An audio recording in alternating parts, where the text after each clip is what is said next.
Peletakan batu pertama perencanaan pembangunan 1.500 unit rumah bagi ASN dan P3K oleh Gubernur Papua Barat.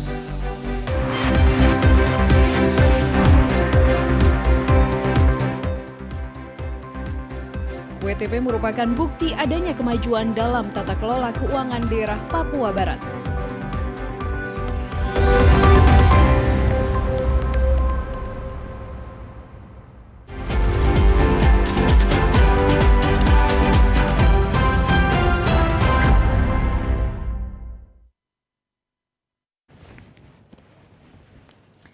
Salam jumpa pemirsa, senang sekali saya Maria Talim Bekas dapat kembali menjumpai Anda dalam program Berita Papua Barat hari ini. Sejumlah informasi di Papua Barat akan kami hadirkan untuk Anda. Inilah berita selengkapnya. Pemirsa, Gubernur Papua Barat Domingus Mendacan meletakkan batu pertama perencanaan pembangunan 1.500 unit rumah. Hal ini dilakukan dalam rangka memberikan hunian yang baik dan layak dan terjangkau bagi ASN dan juga pegawai pemerintah dengan perjanjian kerja. Bertempat di wilayah Andai, Distrik Manokwari Selatan, Selasa 18 Mei 2021, pemerintah Provinsi Papua Barat berkomitmen membangun hunian bagi aparatur sipil negara dan juga pegawai pemerintah dengan perjanjian kontrak, yang ditandai dengan peletakan batu pertama oleh pimpinan di lingkup pemerintah Provinsi Papua Barat dan juga pemilik hak ulayat. Pemerintah Provinsi Papua Barat melalui Koperasi Produsen Kasuari Sejahtera Mandiri akan membangun perumahan sebanyak 1.500 di atas lahan milik pemerintah daerah seluas 60 hektar dengan developer perumahan PT Papua Internasional Jaya. Gubernur Papua Barat Domingus Mendacan dalam sambutannya mengatakan pembangunan rumah KPR bagi ASN dan juga P3K di Provinsi Papua Barat merupakan program untuk meningkatkan kesejahteraan bagi pegawai di lingkup pemerintah Provinsi Papua Barat. Pembangunan rumah dikarenakan masih banyak pegawai pemerintah Provinsi Papua Barat yang masih belum memiliki rumah, sehingga dengan program ini dapat membantu pegawai memiliki rumah layak huni. Pembangunan rumah khusus ASN P3K adalah untuk menjawab kebutuhan akan perumahan bagi ASN P3K yang selama ini sangat dibutuhkan, akan tetapi belum terpenuhi oleh karena terbatasnya sumber daya. Derek Abnir, Ketua Koperasi Produsen Kasuari Sejahtera Mandiri saat diwawancarai mengatakan untuk pemasaran tidak ada kendala karena hampir semua pegawai sudah mendaftar untuk harga satu rumah sebesar 212 juta. Dengan pembayaran akan ada pemasukan bagi kas daerah yang berasal dari pembayaran tanah. Sudah daftar di Korpri. Tinggal kita update kembali datanya dan data itu yang dijadikan sebagai data awal untuk penempatan rumah ini. Pegawai yang sudah daftar ini sudah banyak di Korpri. Pegawai kami sudah daftar banyak. Nah, jadi kita tidak ada masalah. Masalah pemasaran tidak bagi soal. Karena pegawai sudah berminat. Pembayaran ke developer apakah ada pemotongan gaji dari pegawai? Atau? Itu akan sesuai dengan akad kredit dia. Akad kredit dibayar sesuai akad kredit. Tapi satu rumah itu 212.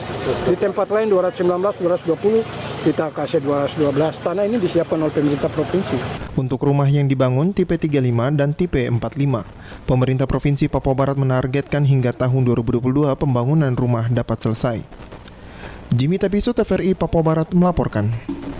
Ya, mohon izin sekali lagi. Pemirsa, data perkembangan COVID-19 di Papua Barat per tanggal 18 Mei 2021. Total sembuh di Papua Barat mencapai 8.838 orang dengan presentase 96,5%. Data tersebut sesuai dengan laporan situasi terkini tentang perkembangan COVID-19 di Papua Barat per tanggal 17 Mei 2021 yang dikeluarkan pada halaman situs website Dinas Kesehatan Provinsi Papua Barat.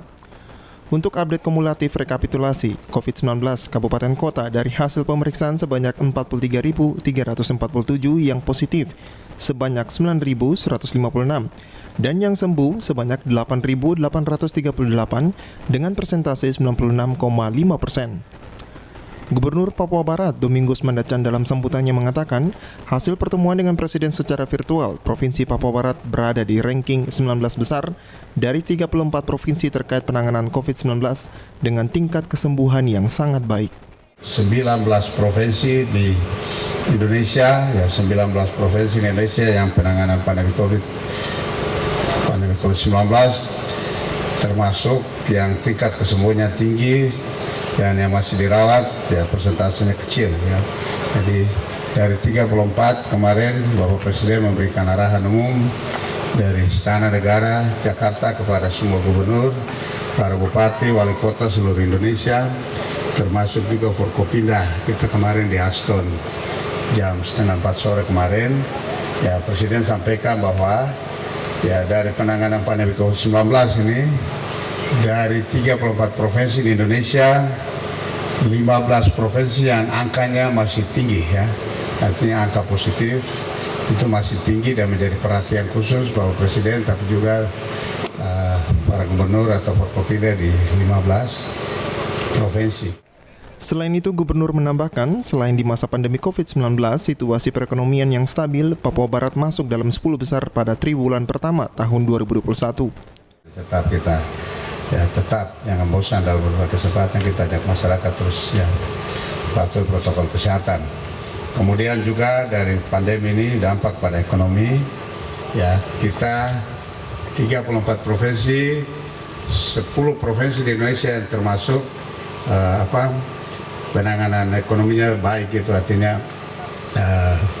stabilitas ekonomi di 10 provinsi ini termasuk ya Papua dan Papua Barat termasuk stabilitas ekonominya stabil ya, di triwulan pertama 2021 ya. Jadi 10 provinsi ini termasuk Papua Barat ya. Dengan adanya sinergitas dan juga kerjasama yang baik, pemerintah optimis bahwa pemutusan mata rantai penyebaran COVID-19 dengan pemahaman masyarakat yang harus terus ditingkatkan dengan memakai masker, menjaga jarak, rajin mencuci tangan. Jimmy Tabisu, TVRI Papua Barat melaporkan. Pemirsa, Gubernur Papua Barat Domingus Mandecan menghimbau kepada pimpinan OPD di lingkup pemerintah Provinsi Papua Barat harus divaksin COVID-19 sehingga menjadi contoh bagi pegawai dan juga masyarakat di Papua Barat. Program pemerintah yang mengajak masyarakat untuk mengikuti program vaksin COVID-19 terus disosialisasi oleh Gubernur Papua Barat yang diberlakukan tahap pertama bagi pekerja publik hingga kepada lansia serta kepada masyarakat umum sudah dilaksanakan. Gubernur Papua Barat Domingus Mandecan berharap kepada pimpinan OPD di lingkungan pemerintah daerah Provinsi Papua Barat harus divaksin, karena pejabat harus menjadi contoh, panutan, dan teladan bagi pegawai kita. Apabila tidak divaksin, maka pegawai juga tidak mengikuti program vaksin COVID-19. OPD atur supaya jangan sampai bisa ada klaster baru. Siapa yang sudah vaksin? Coba angkat tangan dulu. Ini ada yang belum vaksin juga ini. Ya. Jadi yang namanya pejabat itu jadi contoh, panutan, teladan bagi staf kita. Jadi kalau pimpinannya tidak vaksin, nanti ke bawah terima vaksin juga. Kecuali mungkin ada penyakit lainnya, bahwa memang biasakan sebelum vaksin kan diperiksa dulu kesehatan ini sehat atau tidak. Kalau sehat bisa vaksin, kalau tidak ya pas mereka kasih tahu gitu. Nah jadi itu yang namanya komandan-komandan itu jadi contoh, panutan, teladan bagi staf. Jadi kalau gubernur juga telah vaksin pasti, Pak Sekda juga telah vaksin, Pak Wakil juga telah vaksin, mungkin OPD telah vaksin, tapi gubernur sudah vaksin. Pak Sekda juga hari ini vaksin yang kedua ya. Oke, Pak Wakil juga sudah vaksin pertama kan. Nah jadi begitu. Gubernur berharap sebagai pemimpin di Papua Barat harus menjadi contoh, sehingga masyarakat dapat melihat bahwa program vaksin COVID-19 sudah berjalan dan masyarakat juga bisa mengikuti program vaksinasi COVID-19 yang dibuat oleh pemerintah. Bapak panggil kita, suruh kita vaksin, tapi Bapak juga tidak vaksin juga. Atau pejabat-pejabat juga tidak vaksin, ya sudah. Rakyat juga tidak vaksin gitu. Umat juga tidak vaksin karena tadi itu. Rakyat, masyarakat, staf itu dia selalu lihatnya ke atas. Dia lihat pimpinannya.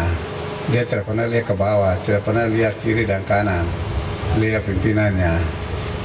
Ya. Dengan adanya program vaksinasi COVID-19 dapat memberikan kekebalan bagi kita, sehingga kita bisa terhindar dari COVID-19 dengan tetap menerapkan protokol kesehatan, mencuci tangan, memakai masker, dan juga menjaga jarak. Jimmy Tabisu, TVRI Papua Barat melaporkan. Pemirsa, pemerintah Kabupaten Manokwari melalui Dinas Kesehatan terus gencar melakukan pelayanan vaksinasi yang dilakukan secara massal di tingkat distrik.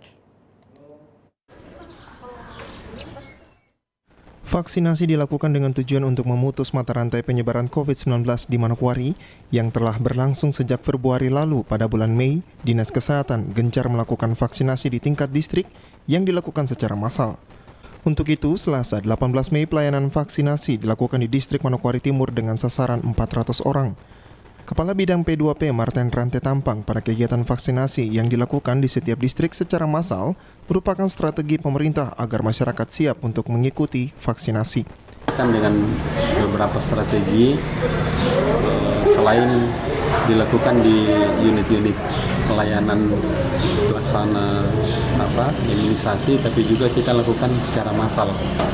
Nah, dua minggu terakhir ini kami melakukan secara massal dengan melakukan di distrik-distrik.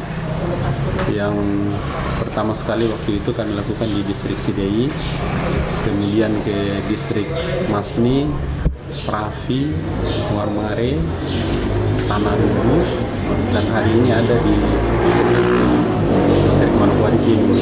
Nanti setelah dari sini akan bergeser ke distrik Manokwari Utara, dan hari Kamis nanti akan berakhir di Pulau Nasional. Kepala Distrik Manokwari Timur Anton Mandacan yang juga ikut dalam vaksinasi menyambut baik kegiatan vaksinasi. Dirinya berharap kepada masyarakat di Distrik Manokwari Timur untuk dapat mengikuti vaksinasi. Karena ini satu perhatian dari Bapak Presiden, Gubernur, dan Bapak Bupati, bahkan kami di sini untuk melayani kami vaksinasi masyarakat Manokwari Timur. Istilahnya orang bilang begini, berobat dulu atau antisipasi dulu baru kita melaksanakan. Jadi bagi saya menerima ini dengan baik, dan saya mengharapkan untuk semua masyarakat yang ada di Manokwari Timur ambil bagian untuk kita vaksinasi supaya kita menjaga jangan sampai kita terlibat dengan COVID-19 ini. Apa yang dilakukan oleh Kepala Distrik Manokwari Timur dengan vaksinasi yang dilakukan telah menjadi contoh dalam mendapatkan vaksinasi. Untuk itu, Kabid P2P Dinas Kesehatan berharap dapat menekan angka penyebaran COVID-19 di Distrik Manokwari Timur sejak tahun 2020 lalu. Kasus positif COVID-19 di Distrik Manokwari Timur sebanyak 145 kasus. Arina Irianan, TVRI Papua Barat melaporkan. Pemirsa, informasi tadi sekaligus menutup jumpa kita dalam program Berita Papua Barat hari ini. Kami tetap mengajak Anda untuk selalu mengikuti protokol kesehatan agar bersama semua pihak dapat memutus mata rantai penyebaran COVID-19. Atas nama kerabat kerja yang bertugas, saya Maria Talim Bekas mengucapkan terima kasih atas kebersamaan Anda dan sampai jumpa.